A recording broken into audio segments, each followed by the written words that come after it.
लोग मोहब्बत में क्या नहीं करते हैं। कुछ लोग नस काट लेते हैं तो कुछ लोग सुसाइड कर लेते हैं।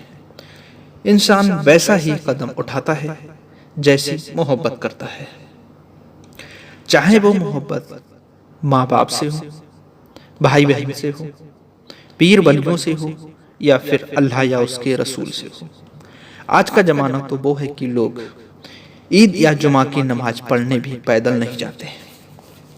लेकिन इस वीडियो में जिसके बारे में हम बात करेंगे, उन्होंने मोहब्बत में क्या कर दिखाया, ये आपको पूरी वीडियो देखने पर ही मालूम होगा।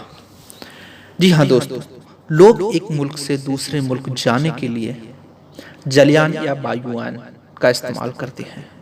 हत्ता के एक शहर से दूसरे शहर जाने के लिए भी बस या ट्रेन या किसी अन्य वाहन का सहारा लेते हैं। लेकिन आज हम बात करेंगे केरल के एक नौजवान की, जिन्होंने दुनिया के सारे परिवारों को पीछे छोड़ते हुए दिल में इसके नबी की लगन में पैदल ही सफर मक्का शरीफ के लिए शुरू कर चुके हैं। जी हाँ नाज़रीन, आपको बताते चलें, केरल रहने वाले मोहम्मद सिहाब ने अपने शहर से मक्का के लिए पैदल सफर शुरू कर दिया है। या अल्लाह भाई का सफर आसान हो। दोस्तों, आप लोग कमेंट में इंशाअल्लाह लिखकर सिहाब भाई के लिए दुआ जरूर करिएगा। मोहम्मद सिहाब भाई का कहना है कि बचपन से ही दिली ख्वाहिश थी कि पैदल चलकर मदीना शरीफ का सफर तय करें और हज के अरकान अदा करें। सिहाब भाई जिस भी शहर में पहुंच रहे हैं, बहुत से हुजूम उनका स्वागत करते नजर आ रहे हैं, हत्ता के उनसे गले मिलकर हक में दुआ करवा रहे हैं।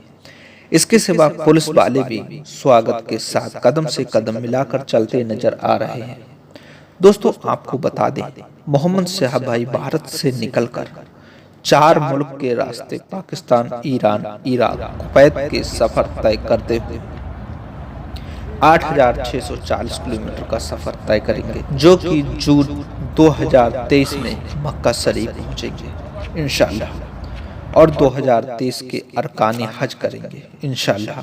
दोस्तों, आप सिहाब भाई के बारे में मजीद जानकारी हासिल करना चाहते हैं तो कमेंट करें। वीडियो अच्छा लगा तो लाइक और शेयर करें। सिहाब भाई के लिए दुआ जरूर करें। चैनल को सब्सक्राइब नहीं किया है तो कर लीजिए और दीजिएगा इजाजत। अस्सलाम वालेकुम रहमतुल्लाह।